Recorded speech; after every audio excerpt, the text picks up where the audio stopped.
guys, good afternoon. This is J-Ride once again, and for today's video ay ipapakita ko sa inyo kung paano mag-accept ng bookings kay Lalamove. Okay, first step natin is to open your Lalamove driver app. And then, click nyo itong nasa taas na to para ma-open nyo siya. Then makapag-on na yung duty ninyo.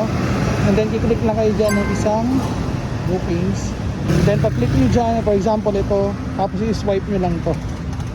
Yan.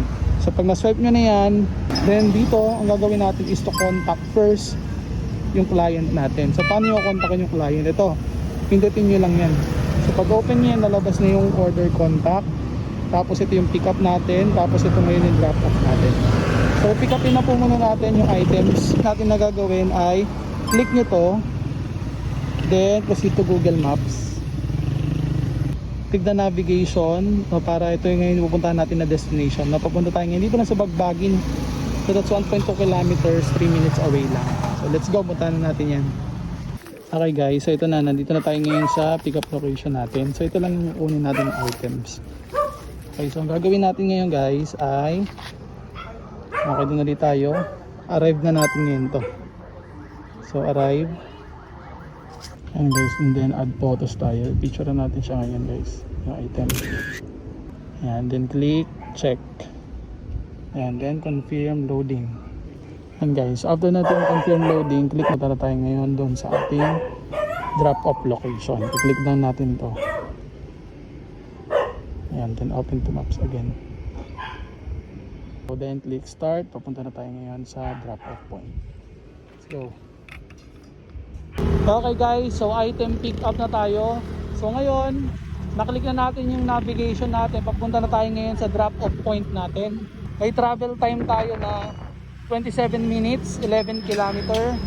So pag nakapunta na tayo doon, update ko na kayo kung ano yung sunod na gagawin natin. Okay, let's go.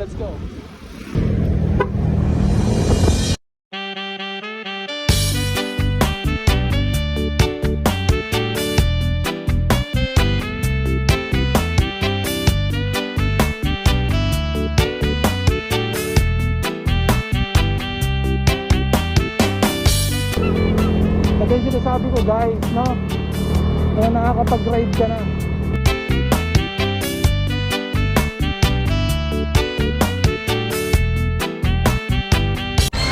Okay, so guys, once we arrive to our drop-off point, slide arrived, and then take picture dun sa commentation. Naibigay na rin natin yung item. So na-picturean ko na rin siya, and then after ko ma-receive yung cash, kasi dito ang cash collect natin, tsaka natin to i-swipe unloading completed. So pag nag-unloading completed na natin yan, confirm completion, and then cash collected, yes amount settled. So after nyan, magbibigay tayo ng review